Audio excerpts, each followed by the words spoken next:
ನಮಸ್ಕಾರ ಸ್ನೇಹಿತರೆ, welcome back to my YouTube channel. So ನಾವು ಕಂಪ್ಯೂಟರ್ ಎಕ್ಸಾಮ್ಸ್ನ MCQ ಸೀರೀಸ್ನ ಮಾಡ್ತಾ ಇದ್ವಿ. ಆಲ್ರೆಡಿ 3 ಪಾರ್ಟ್ಗಳಲ್ಲಿ ವಿಡಿಯೋನ ಮಾಡಿದ್ದೀವಿ. ಇದು ನಿಮಗೆ ಪ್ಲೇ ಲಿಸ್ಟಲ್ಲಿ ವಿಡಿಯೋ ಸಿಗುತ್ತೆ. ದಯವಿಟ್ಟು ವಿಡಿಯೋನ ಲೈಕ್ ಮಾಡಿ ಮತ್ತು ಸಬ್ಸ್ಕ್ರೈಬ್ ಮಾಡಿಕೊಂಡು ಪ್ಲೇ ಲಿಸ್ಟಲ್ಲಿ ನೋಡಿ. ಇನ್ನು ಉಳಿದು 3 ಪಾರ್ಟ್ನಲ್ಲಿರುವ MCQಗಳನ್ನು ನೋಡಿ ಅಂತ ಹೇಳ್ತಾ, ಇದು ಪಾರ್ಟ್ 4 ವಿಡಿಯೋ ಆಗಿರುತ್ತೆ. ಸೊ ಮೊದಲನೇ ಪ್ರಶ್ನೆ ಬಂದ್ಬಿಟ್ಟು, ಕಂಪ್ಯೂಟರ್ ವೈರಸ್ ಅನ್ನು ಪತ್ತೆ ಹಚ್ಚಿ ತೊಡೆದು ಹಾಕಲು ಬಳಸುವ ಸಾಫ್ಟ್ವೇರ್ ಯಾವುದು ಅಂತ ಕೇಳಿದ್ದಾರೆ. ನೋಡಿ, ಕಂಪ್ಯೂಟರ್ ವೈರಸ್ ಅನ್ನ ಪತ್ತೆ ಹಚ್ಚಿ ತೊಡೆದು ಹಾಕಲು ಬಳಸುವ ಸಾಫ್ಟ್ವೇರ್, ಯಾವ ಸಾಫ್ಟ್ವೇರ್ ಅನ್ನ ಬಳಸ್ತಾರೆ ಅಂತ. That is aunty virus software ನ ಬಳಸುವಂಥದ್ದು, ವೈರಸ್ ಅನ್ನ ಪತ್ತೆ ಹಚ್ಚಿ ಅದನ್ನ ಧ್ವಂಸ ಮಾಡಲಿಕ್ಕೆ.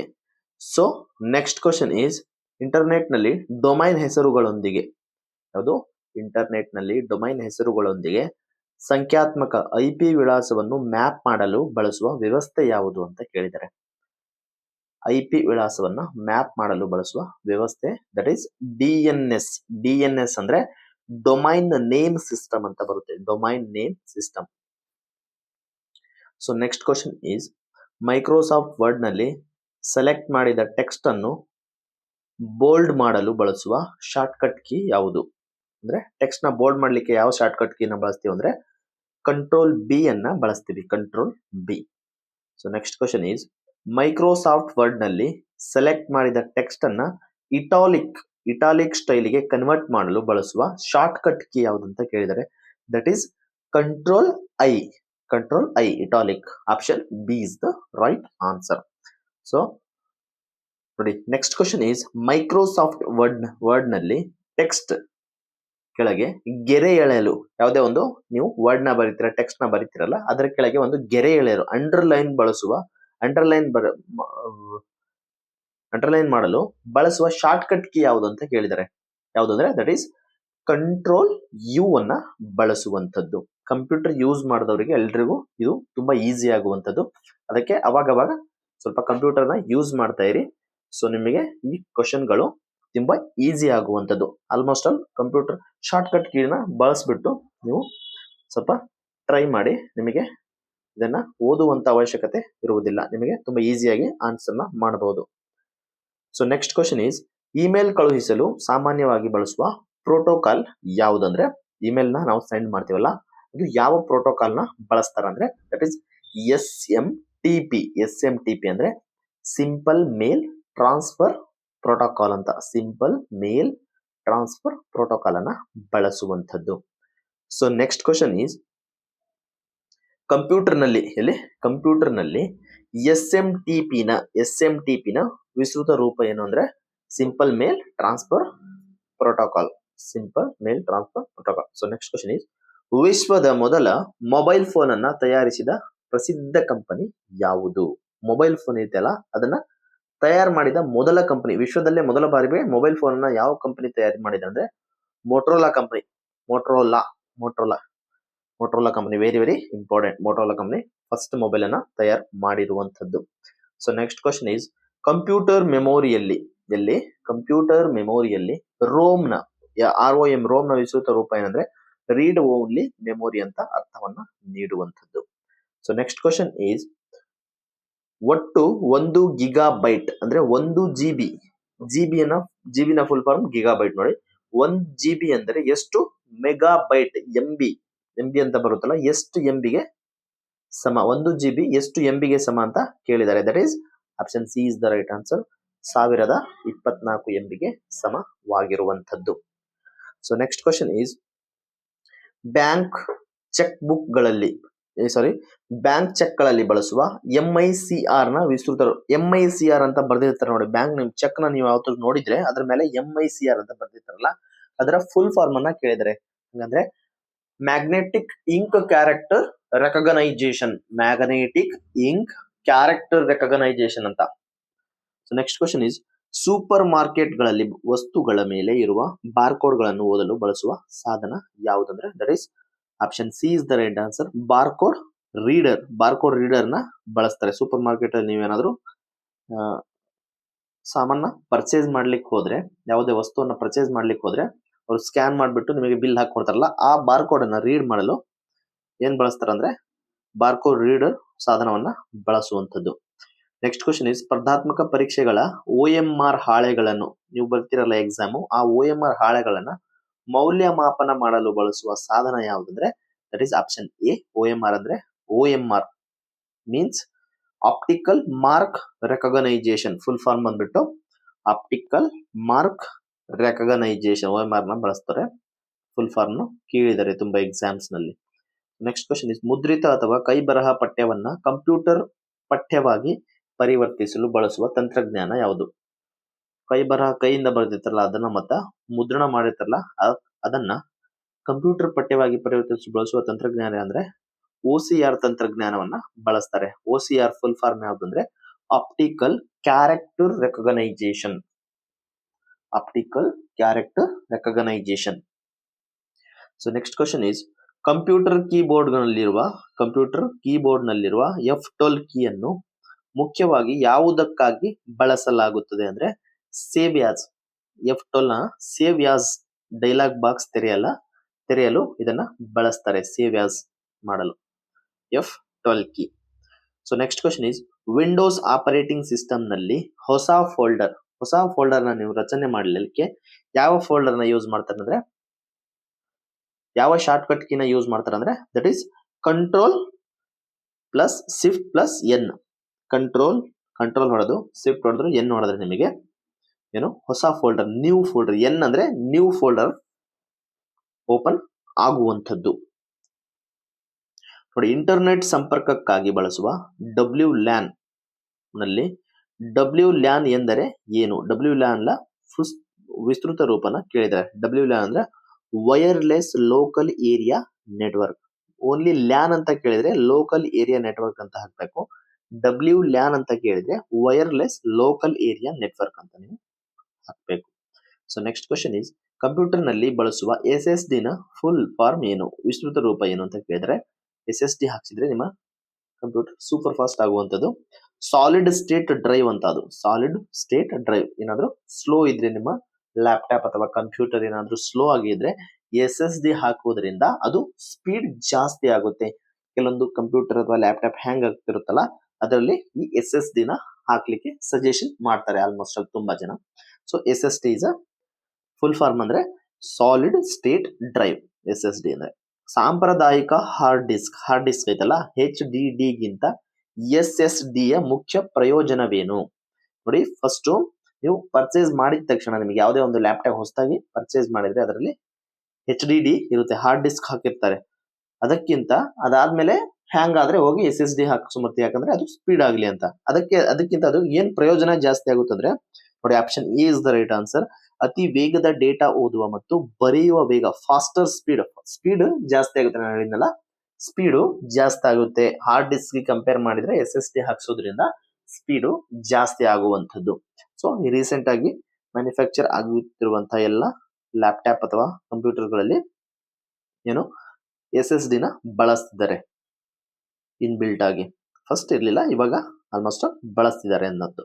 ನೋಡಿ, next question is, Microsoft Excel ನಲ್ಲಿ ಸಕ್ರಿಯ ಸೆಲ್ನ ಆಕ್ಟಿವ್ ಸೆಲ್ನ ವಿಳಾಸ ಎಲ್ಲಿ ಪ್ರದರ್ಶಿಸಲ್ಪಡುತ್ತದೆ ಅಂತ ಕೇಳಿದ್ದಾರೆ. ದಟ್ ಈಸ್ ನೇಮ್ ಬಾಕ್ಸ್ ನಲ್ಲಿ ಪ್ರದರ್ಶನ ಮಾಡಲಾಗುತ್ತದೆ. ಯಾವುದು? ಆಕ್ಟಿವ್ ಸೆಲ್ನ ನೇಮ್ ಬಾಕ್ಸ್ ನಲ್ಲಿ. So next question is, Microsoft Excel ನಲ್ಲಿ ಸೂತ್ರಗಳನ್ನು ಅಂದ್ರೆ ಫಾರ್ಮುಲಾವನ್ನ ಬರೆಯುವ ಜಾಗವನ್ನು ಏನೆಂದು ಕರೆಯುತ್ತಾರೆ? ಎಕ್ಸೆಲ್ ಇರುತ್ತಲ್ಲ, ಅದರಲ್ಲಿ ಫಾರ್ಮುಲಾ ಬರೀತಲ್ಲ, ಆ ಜಾಗವನ್ನ ಏನಂತ ಕರೀತಾರೆ ಅಂತ ಕೇಳಿದ್ರೆ ದಟ್ ಈಸ್ ಫಾರ್ಮುಲಾ ಬಾರ್ ಅಂತ ಇರುತ್ತೆ. ಎಕ್ಸೆಲ್ ನ ನೀವು ಓಪನ್ ಮಾಡಿದ್ರೆ ಅಲ್ಲಿ ಫಾರ್ಮುಲಾ ಬಾರು, ಸ್ಟೇಟಸ್ ಬಾರ್ ಅವೆಲ್ಲ ಬರುತ್ತೆ. ಸೊ ಫಾರ್ಮುಲಾ ಬಾರ್ ಅಂತ ಕರೆಯುವಂಥದ್ದು. ಸೊ ನೆಕ್ಸ್ಟ್ ಕ್ವಶನ್ ಈಸ್, ಭಾರತದ ಮೊದಲ ಸ್ವದೇಶಿ ಆಪರೇಟಿಂಗ್ ಸಿಸ್ಟಮ್ ಯಾವುದು? ಭಾರತದಲ್ಲೇ ಮೊದಲ ಅಂದ್ರೆ ಸ್ವದೇಶಿ ಆಪರೇಟಿಂಗ್ ಸಿಸ್ಟಮ್ ಯಾವುದಂದ್ರೆ ಬಾಸ್ ಅಂದ್ರೆ Bharat operating system solution. BOSS ನೋಡಿ, ಇಂಡಿಯಾದ್ದು first, it is a first most in India. BOSS operating system, OS means operating system. So BOSS ಅಂದ್ರೆ ಭಾರತ್ ಆಪರೇಟಿಂಗ್ ಸಿಸ್ಟಮ್ ಸೊಲ್ಯೂಷನ್ ಅಂತ, Bharat operating system solution. So next question is, computer ನಲ್ಲಿ GUI ನ ವಿಸ್ತೃತ ರೂಪ ಏನು ಅಂತ ಕೇಳಿದರೆ, GUI ನ ವಿಸ್ತೃತ ರೂಪ ಬಂದ್ಬಿಟ್ಟು graphical user interface. Graphical user interface ಅಂತ ಅರ್ಥವನ್ನ ನೀಡುವಂತದ್ದು GUI ನ ವಿಸ್ತೃತ ರೂಪ. Next question is command line ಇಂಟರ್ಫೇಸ್ಗೆ CLI ಉದಾಹರಣೆ ಯಾವುದು? ಈ ಕಮಾಂಡ್ ಲೈನ್ ಇರುತ್ತಲ್ಲ, ಆ ಇಂಟರ್ಫೇಸ್ಗೆ CLI ಗೆ ಉದಾಹರಣೆ ಯಾವುದು ಅಂತ ಕೇಳಿದರೆ, that is MS-DOS. MS-DOS is the best example for the command line interface. CLI ಅಂದ್ರೆ ಫುಲ್ ಫಾರ್ಮ್ ಏನು? Command line interface. MS-DOS ನೋಡಿ. ನೆಕ್ಸ್ಟ್ ಕ್ವಶನ್ ಈಸ್ ಜಗತ್ತಿನ ಮೊದಲ ಪ್ರೋಗ್ರಾಮರ್, ಫಸ್ಟ್ ಪ್ರೋಗ್ರಾಮರ್ ಎಂದು ಯಾರನ್ನ ಕರೆಯುತ್ತಾರೆ? ಜಗತ್ತಿನಲ್ಲೇ ಮೊದಲು ಪ್ರೋಗ್ರಾಮ್ ಬರೆದವರು ಯಾರಂದ್ರೆ, ದಟ್ ಇಸ್ ಅಡಾ ಲವ್ಲೆಸ್. ಅಡಾ Lovelace is a first programmer. So next question is cloud computing ನಲ್ಲಿ PaaS ನ ವಿಸ್ತೃತ ರೂಪ ಏನಂದ್ರೆ, that is platform as a service. PaaS ಅಂದ್ರೆ ಕ್ಲೌಡ್ ಕಂಪ್ಯೂಟಿಂಗ್ ನಲ್ಲಿ ಬರುವಂತ ವರ್ಡ್ ಇದು. ಏನು? ಪ್ಲಾಟ್ಫಾರ್ಮ್ ಆಸ್ ಅ ಸರ್ವಿಸ್ ಅಂತ. ಸೈಬರ್ ಭದ್ರತೆಯಲ್ಲಿ ರ್ಯಾನ್ಸಮ್ವೇರ್ ಎಂದರೆ ಏನು ಅಂತ ಕೇಳಿದರೆ, ರ್ಯಾನ್ಸಮ್ವೇರ್ ಅಂದ್ರೆ ಬಳಕೆದಾರರ ಡೇಟಾವನ್ನು ಲಾಕ್ ಮಾಡಿ ಹಣ ಕೇಳುವ ಹಾನಿಕಾರಕ ಸಾಫ್ಟ್ವೇರ್ ನಾವು ರ್ಯಾನ್ಸಮ್ವೇರ್ ಅಂತ ಕರೆಯುವಂಥದ್ದು. ಬಳಕೆದಾರರ ಡೇಟಾವನ್ನ ಲಾಕ್ ಮಾಡಿ ಹಣ ಕೇಳುವ ಹಾನಿಕಾರಕ software. So next question is computer network ನಲ್ಲಿ ರೌಟರ್ ನ ಮುಖ್ಯ ಕೆಲಸ ಏನು ಅಂತ ಕೇಳಿದರೆ, ರೌಟರ್ ಇರುತ್ತಲ್ಲ ಅದರ ಮುಖ್ಯ ಕೆಲಸ ಏನು ಅಂತ ಕೇಳಿದರೆ, that is option A is the right answer. Data packet ಗಳನ್ನು ವಿವಿಧ ನೆಟ್ವರ್ಕ್ ಗಳ ನಡುವೆ ನಿರ್ದೇಶಿಸುವುದು ಆರ್ ರವಾನೆ ಮಾಡುವುದು. ಡೇಟಾ ಪ್ಯಾಕ್ ಇರುತ್ತಲ್ಲ ಅದನ್ನ ವಿವಿಧ ನೆಟ್ವರ್ಕ್ ಗಳ ನಡುವೆ ರವಾನೆ ಮಾಡುವಂತದ್ದು, ಅದನ್ನ ರೌಟರ್ ಅಂತ ಕರೆಯುವಂತದ್ದು ಕಂಪ್ಯೂಟರ್ ನೆಟ್ವರ್ಕ್ ನಲ್ಲಿ. Next question is Microsoft Excel ನಲ್ಲಿ ಖಾಲಿ ಇಲ್ಲದ ನಾನ್ ಎಂಟಿ ಸೆಲ್ ಗಳ ಸಂಖ್ಯೆಯನ್ನ ಎಣಿಸಲು ಬಳಸುವ ಫಂಕ್ಷನ್ ಯಾವುದಂದ್ರೆ, ದಟ್ ಇಸ್ ಕೌಂಟಾ ಅಂತ ಒಂದು ಫಂಕ್ಷನ್ ನ ಬಳಸ್ತಾರೆ. ಎಲ್ಲಿ? ಮೈಕ್ರೋಸಾಫ್ಟ್ ಎಕ್ಸೆಲ್ ನಲ್ಲಿ ಖಾಲಿ ಇಲ್ಲದ ನಾನ್ ಎಂಟಿ ಸೆಲ್ ಗಳ ಸಂಖ್ಯೆಯನ್ನ ಎಣಿಸಲು ಕೌಂಟಾ ಅನ್ನ ಬಳಸುವಂತದ್ದು. So next question is computer ನಲ್ಲಿ ವರ್ಚುವಲ್ ಮೆಮೊರಿ ಎಂದರೆ ಏನು? ವರ್ಚುವಲ್ ಮೆಮೊರಿ ಅಂದ್ರೆ ಏನು ಗೊತ್ತಾ? Option B is the right answer. Hard disk ನ ಒಂದು ಭಾಗವನ್ನು ರ್ಯಾಮ್ ನಂತೆ ಬಳಸುವ ತಂತ್ರಜ್ಞಾನವನ್ನ ನಾವು ವರ್ಚುವಲ್ ಮೆಮೊರಿ ಅಂತ ಕರಿತೀವಿ. ಹಾರ್ಡ್ ಡಿಸ್ಕ್ ಇರುತ್ತಲ್ಲ ಆ ಒಂದು ಭಾಗವನ್ನ ರ್ಯಾಮ್ ನಂತೆ ಬಳಸುವ ಒಂದು ತಂತ್ರಜ್ಞಾನ. ವೆಬ್ಸೈಟ್ ಗಳ ವಿಳಾಸದಲ್ಲಿ ಬರುವ .mil ಡೊಮೈನ್ ಯಾವುದನ್ನ ಸೂಚಿಸುತ್ತದೆ ಅಂದ್ರೆ, ದಟ್ ಈಸ್ ಮಿಲಿಟರಿ ಆರ್ ರಕ್ಷಣಾ ಸಂಸ್ಥೆಗಳನ್ನ ಸೂಚಿಸುತ್ತದೆ. ಮಿಲಿಟರಿ .mil ಅಂದ್ರೆ ಮಿಲಿಟರಿ ಅಥವಾ ರಕ್ಷಣಾ ಸಂಸ್ಥೆಗಳು, ಮಿಲಿಟರಿ ಇನ್ಸ್ಟಿಟ್ಯೂಷನ್ ನ ಸಂಬಂಧಪಟ್ಟಿರುವಂತದ್ದು. ಇಮೇಲ್ ಕಳುಹಿಸುವಾಗ CC ನ ವಿಸ್ತೃತ ರೂಪ ಏನು? CC ಅಂತ ಬರುತ್ತೆ ಗೊತ್ತಾ? CC ಅಂದ್ರೆ ಕಾರ್ಬನ್ ಕಾಪಿಯನ್ನು ಸೂಚಿಸುವಂತದ್ದು. CC ಅಂದ್ರೆ ಇಮೇಲ್ ನಲ್ಲಿ CC ಅಂದ್ರೆ. ಬ್ರೌಸರ್ ನಲ್ಲಿ ಹೊಸ ಇನ್ಕಾಗ್ನಿಟೋ ಪ್ರೈವೇಟ್ ವಿಂಡೋ ತೆರೆಯಲು ಶಾರ್ಟ್ಕಟ್ ಕೀ ಯಾವುದು? ಇನ್ಕಾಗ್ನಿಟೋ ವಿಂಡೋನ ತೆರೆಯಲಿಕ್ಕೆ ಯಾವ ಶಾರ್ಟ್ಕಟ್ ಬಳಸ್ತಾರೆ ಗೊತ್ತಾ? Ctrl+Shift+N ಅನ್ನ ಬಳಸ್ತಾರೆ. ಇನ್ಕಾಗ್ನಿಟೋ ಅದನ್ನ ನೀವು ಬ್ರೌಸರ್ ನಲ್ಲಿ, ಯಾವುದೋ ಕ್ರೋಮ್ ಬ್ರೌಸರ್ ನಲ್ಲಿ ಹೋಗಿ ಅಲ್ಲೊಂದು ಯಾವ ತರ ಅಂದ್ರೆ 8 ಮಾರ್ಕ್ ಅಲ್ಲಿ ಉಲ್ಟಾ 8 ಮಾರ್ಕ್ ಅಲ್ಲಿ ಇರುತ್ತೆ ನೋಡಿ, ಅದನ್ನ ನೀವು ತೆರೆದ್ರೆ ನೀವು ಏನ್ ಸರ್ಚ್ ಮಾಡ್ತಿರಲ್ಲ ಆ ಡಾಟಾಗಳು ಬ್ರೌಸರ್ ನಲ್ಲಿ ಸೇವ್ ಆಗಲ್ಲ. ಅದಕ್ಕೆ ಇದನ್ನ ಸೇಫ್ಟಿ ಪರ್ಪಸ್ ಬಳಸ್ತಾರೆ. ಇದನ್ನ ಇನ್ಕಾಗ್ನಿಟೋ ವಿಂಡೋ ಅಂತ ಕರೆಯುವಂತದ್ದು. Ctrl+Shift+N ಮಾಡಿದ್ರೆ ನಿಮಗೆ ಇನ್ಕಾಗ್ನಿಟೋ ಸರ್ಚ್ ಬಾರ್ ಓಪನ್ ಆಗುವಂತದ್ದು. ಸೊ ಸಾಂಪ್ರದಾಯಿಕ ಫ್ಲಾಪಿ ಡಿಸ್ಕ್ ನ ಸಾಮಾನ್ಯ ಸಂಗ್ರಹಣಾ ಸಾಮರ್ಥ್ಯ ಎಷ್ಟು ಅಂದ್ರೆ, ದಟ್ ಈಸ್ 1.44 MB. ಸಾಂಪ್ರದಾಯಿಕ ಫ್ಲಾಪಿ ಡಿಸ್ಕ್ ಇರುತ್ತಲ್ಲ ಅದರ ಸಾಮಾನ್ಯ ಸಂಗ್ರಹಣಾ ಸಾಮರ್ಥ್ಯ ಬಂದ್ಬಿಟ್ಟು 1.44 MB ಇರುವಂತದ್ದು. 5ನೇ ತಲೆಮಾರಿನ ಅಂದ್ರೆ 5th ಜನರೇಷನ್ ಕಂಪ್ಯೂಟರ್ಗಳ ಪ್ರಮುಖ ಲಕ್ಷಣ ಅಥವಾ ತಂತ್ರಜ್ಞಾನ ಯಾವುದಂದ್ರೆ, ದಟ್ ಈಸ್ ಕೃತಕ ಬುದ್ಧಿಮತ್ತೆ. ನೋಡಿ, ವೆರಿ ವೆರಿ ಇಂಪಾರ್ಟೆಂಟ್. ಇದನ್ನೇ ಜಾಸ್ತಿ ಕೇಳಿ, ಯಾಕಂದ್ರೆ ತುಂಬಾ ಸುದ್ದಿಯಲ್ಲಿ ಇರುವಂತದ್ದು. Artificial intelligence 5th generation. So next question is database ನಿರ್ವಹಣೆಯಲ್ಲಿ SQL ನ ವಿಸ್ತೃತ ರೂಪವೇನು? SQL ಅಂದ್ರೆ ಸ್ಟ್ರಕ್ಚರ್ಡ್ ಕ್ವಾರಿ ಲ್ಯಾಂಗ್ವೇಜ್ ಅಂತ ಕರಿತೀವಿ. SQL ನ ಫುಲ್ ಫಾರ್ಮ್ ಬಂದ್ಬಿಟ್ಟು ಸ್ಟ್ರಕ್ಚರ್ಡ್ ಕ್ವಾರಿ ಲ್ಯಾಂಗ್ವೇಜ್. ವಿಶ್ವದ ಮೊಟ್ಟ ಮೊದಲ ಗ್ರಾಫಿಕಲ್ ವೆಬ್ ಬ್ರೌಸರ್ ಯಾವುದು ಅಂತ ಕೇಳಿದರೆ, ದಟ್ ಈಸ್ ಮೊಸೈಕ್. ವಿಶ್ವದ ಮೊಟ್ಟ ಮೊದಲ ಗ್ರಾಫಿಕಲ್ ವೆಬ್ ಬ್ರೌಸರ್ ಆಗಿರುವಂತದ್ದು. Graphical web browser so next question is Microsoft word ನಲ್ಲಿ ಪಠ್ಯವನ್ನು ಮೈಕ್ರೋಸಾಫ್ಟ್ ವರ್ಡ್ ನಲ್ಲಿ ಪಠ್ಯವನ್ನು ಜಸ್ಟಿಫೈ ಅಂದ್ರೆ ಎರಡೂ ಬದಿ ಸಮವಾಗಿ ಜೋಡಿಸಲು ಮಾಡುವ ಯಾವ ಶಾರ್ಟ್ಕಟ್ ಕೀನ ಬಳಸ್ತಾರೆ ಅಂತ. ಎರಡೂ ಬದಿಯಲ್ಲಿ ಸಮವಾಗಿ ಜೋಡಿಸಲು ಜಸ್ಟಿಸ್ ಮಾಡಲು ಯಾವ ಶಾರ್ಟ್ಕಟ್ ಕೀನ ಬಳಸ್ತಾರೆ ಅಂದ್ರೆ ಕಂಟ್ರೋಲ್ Z ನ ಬಳಸ್ತಾರೆ. ಎಲ್ಲಿ? ಮೈಕ್ರೋಸಾಫ್ಟ್ ವರ್ಡ್ ನಲ್ಲಿ. ಕಂಪ್ಯೂಟರ್ ನೆಟ್ವರ್ಕ್ ನಲ್ಲಿ VPN ನ ವಿಸ್ತೃತ ರೂಪವೇನು? VPN ಅಂದ್ರೆ ವರ್ಚುವಲ್ ಪ್ರೈವೇಟ್ ನೆಟ್ವರ್ಕ್ ಅಂತ ಅರ್ಥವನ್ನ ನೀಡುವಂಥದ್ದು VPN. ಕಂಪ್ಯೂಟರ್ ಡಿಸ್ಪ್ಲೇ ಅಥವಾ ಟಿವಿಗಳನ್ನು high definition audio video cable ಮೂಲಕ ಸಂಪರ್ಕಿಸಲು ಬಳಸುವ HDMI ಮತ್ತು HDMI ವಿಸ್ತೃತ ರೂಪ ಏನು ಅಂತ. HDMI ನ ಫುಲ್ ಫಾರ್ಮ್ ನ ಕೇಳಿದ್ದಾರೆ. Option A is the right answer. High definition multimedia interface ಅಂತ. High definition multimedia interface. ಜಗತ್ತಿನ ಮೊಟ್ಟ ಮೊದಲ ಕಂಪ್ಯೂಟರ್ ವೈರಸ್ ಯಾವುದಂದ್ರೆ that is creeper is the ಜಗತ್ತಿನ ಮೊಟ್ಟ ಮೊದಲ ಕಂಪ್ಯೂಟರ್ ವೈರಸ್ ಆಗಿರುವಂತದ್ದು. ಕಂಪ್ಯೂಟರ್ ಅನ್ನು ಪವರ್ ಆನ್ ಮಾಡುವಾಗ ಆಪರೇಟಿಂಗ್ ಸಿಸ್ಟಮ್ ಅನ್ನು ಮೆಮೊರಿಗೆ ಲೋಡ್ ಮಾಡುವ ಪ್ರಕ್ರಿಯೆಯನ್ನ ಏನಂತ ಕರೀತಾರೆ ಅಂದ್ರೆ ದಟ್ ಈಸ್ ಬೂಟಿಂಗ್ ಅಂತ ಕರೀತಾರೆ. ನೀವು ಆನ್ ಮಾಡ್ತೀವಲ್ಲ ಆಪರೇಟಿಂಗ್ ಸಿಸ್ಟಮ್ ಅನ್ನ ಮೆಮೊರಿಗೆ ಲೋಡ್ ಮಾಡುತ್ತೆ ಅದು. ಆ ಪ್ರಕ್ರಿಯೆಯನ್ನ ಏನಂತ ಕರಿತೀವಿ ಅಂದ್ರೆ ಬೂಟಿಂಗ್ ಅಂತ ಕರೆಯುವಂಥದ್ದು. ವೆಬ್ಸೈಟ್ಗಳ ಸುರಕ್ಷಿತ ಸಂಪರ್ಕಕ್ಕಾಗಿ ಬಳಸುವ SSL ನ ವಿಸ್ತೃತ ರೂಪ ಏನು ಅಂದ್ರೆ that is secure sockets layer ಅಂತ ಅರ್ಥವನ್ನ ನೀಡುವುದು. ವೆಬ್ಸೈಟ್ಗಳ ಸುರಕ್ಷಿತ ಸಂಪರ್ಕಕ್ಕಾಗಿ ಬಳಸುವ SSL ನ ವಿಸ್ತೃತ ರೂಪ secure sockets layer. Next question is computer processor ನ CPU ಕ್ಲಾಕ್ ಸ್ಪೀಡ್ ವೇಗವನ್ನು ಯಾವುದರಲ್ಲಿ ಅಳೆಯಲಾಗುತ್ತದೆ ಅಂದ್ರೆ ಇಟ್ ಇಸ್ ಹರ್ಡ್ಸ್ ನಲ್ಲಿ ಅಳೆಯುವಂಥದ್ದು. ಈಗ hertz. So next question is Microsoft word ನಲ್ಲಿ ಸಬ್ಸ್ಕ್ರಿಪ್ಟ್ ಉದಾಹರಣೆಗೆ H2O ನಲ್ಲಿ 2 ಕೆಳಗೆ ಬರುವುದು ಮಾಡಲು ಶಾರ್ಟ್ಕಟ್ ಕೀ ಯಾವ್ದನ್ನ ಬಳಸ್ತಾರೆ ಅಂತ. ನೋಡಿ, ನೀವೇನಾದ್ರೂ H2O ಅಂತ ಬರೀಬೇಕು. ನೀವು ಯಾವುದೇ ಒಂದು ಟೆಕ್ಸ್ಟ್ ಬರೀತಿದ್ದೀರಾ ಅಂದ್ರೆ H2 ತೆಳಗಡೆ ತೆಳಗಡೆ 2 ಬರಬೇಕಂದ್ರೆ ಯಾವ ಶಾರ್ಟ್ಕಟ್ ಕೀನ ಬಳಸ್ತೀರಾ ಅಂದ್ರೆ ನೀವು ಕಂಟ್ರೋಲ್ ಈಕ್ವಲ್ ಅಂತ ಹೊಡೆದ್ರೆ ನಿಮಗೆ ಸಬ್ಸ್ಟಿಟ್ಯೂಟ್ ನಲ್ಲಿ ನಿಮಗೆ 2 ಅಂತ ಬರುವಂತದ್ದು ಮೈಕ್ರೋಸಾಫ್ಟ್ ವರ್ಡ್ ನಲ್ಲಿ.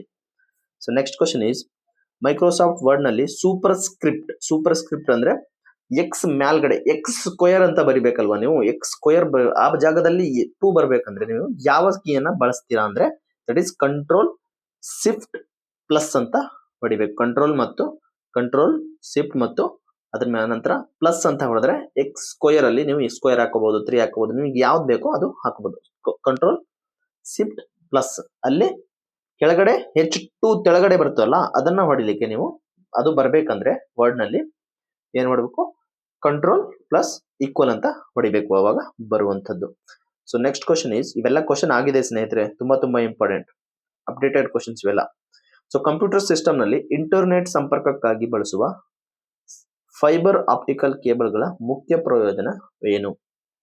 ಕಂಪ್ಯೂಟರ್ ಸಿಸ್ಟಮ್ ನಲ್ಲಿ ಇಂಟರ್ನೆಟ್ ಸಂಪರ್ಕಕ್ಕಾಗಿ ಬಳಸುವ ಫೈಬರ್ ಆಪ್ಟಿಕಲ್ ಕೇಬಲ್ಗಳ ಮುಖ್ಯ ಪ್ರಯೋಜನ ಏನಂದ್ರೆ ಅತಿ ವೇಗದ ಡೇಟಾ ವರ್ಗಾವಣೆಯನ್ನ ಮಾಡುವಂಥದ್ದು. High speed data transmission using light signals.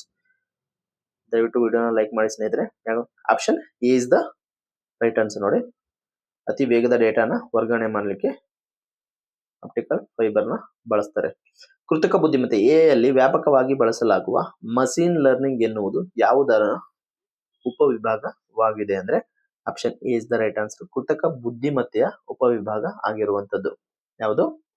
Machine learning ಎನ್ನುವುದು. So next question is internet ನಲ್ಲಿ ದೋಷರಹಿತ ಮತ್ತು ಸುರಕ್ಷಿತ ವಹಿವಾಟು ನಡೆಸಲು ಸಹಾಯ ಮಾಡುವ ತಂತ್ರಜ್ಞಾನ ಯಾವುದು? ದೋಷರಹಿತವಾಗಿ ಬ್ಲಾಕ್ ಚೈನ್ ಟೆಕ್ನಾಲಜಿ. ಆಲ್ಮೋಸ್ಟ್ ಇದು ಬಿಟ್ ಕಾಯಿನ್ಸ್ ಅಂತ ಬರುತ್ತಲ್ಲ, ಬಿಟ್ ಕಾಯಿನ್ಸ್, ಇಥೇರಿಯಂ, ಡೋಜೆ ಇವೆಲ್ಲ ಕಾಯಿನ್ಸ್ ಗಳು ಇರ್ತಾವಲ್ಲ, ಯಾವುದು? Block chain technology. ಕ್ರಿಪ್ಟೋ ಕರೆನ್ಸಿಯಲ್ಲಿ ಇದು ತುಂಬಾ ಚಾಲ್ತಿಯಲ್ಲಿರುವುದು ಯಾವುದು? Block chain technology. So next question is computer ತಂತ್ರಜ್ಞಾನದಲ್ಲಿ ಬಯೋಸ್ ಪ್ರೋಗ್ರಾಮ್ ಎಲ್ಲಿ ಸಂಗ್ರಹವಾಗುತ್ತದೆ ಅಂತ. ಬಯೋಸ್ ಪ್ರೋಗ್ರಾಮ್ ಎಲ್ಲಿ ಸಂಗ್ರಹವಾಗುತ್ತೆ ಅಂದ್ರೆ ರೋಮ್ ನಲ್ಲಿ ಸಂಗ್ರಹವಾಗುವಂಥದ್ದು. ರೋಮ್ ಅಂದ್ರೆ ರೀಡ್ ಓನ್ಲಿ ಮೆಮೊರಿ. ಸೊ ಸ್ನೇಹಿತರೆ, ಥ್ಯಾಂಕ್ ಯು ಸೋ ಮಚ್. ನೋಡಿ ನಾವು 4 ಪಾರ್ಟ್, ಇದು 4ನೇ ಪಾರ್ಟ್ ಆಗಿರುತ್ತೆ. ಇನ್ನು 3 ಪಾರ್ಟ್ ಅನ್ನ ಆಲ್ರೆಡಿ ಮಾಡಿದ್ದೀವಿ. ಸೊ ಅದು ಪ್ಲೇ ಲಿಸ್ಟ್ ಅಲ್ಲಿ ಇದೆ, ದಯವಿಟ್ಟು ಹೋಗಿ ಫುಲ್ ವಿಡಿಯೋನ ನೋಡಿ. ಮುಂದೆ ಬರುವಂತ ಎಲ್ಲ ಎಕ್ಸಾಮ್ಸ್ ಗಳಿಗೆ ನಿಮಗೆ ತುಂಬಾ ಹೆಲ್ಪ್ಫುಲ್ ಆಗುವಂತದ್ದು. Wish you very all the best for the upcoming examination. Thank you so much. ಇಲ್ಲಿಗೆ ಕ್ಲಾಸ್ನ ಎಂಡ್ ಮಾಡ್ತಾ ಇದ್ದೀನಿ.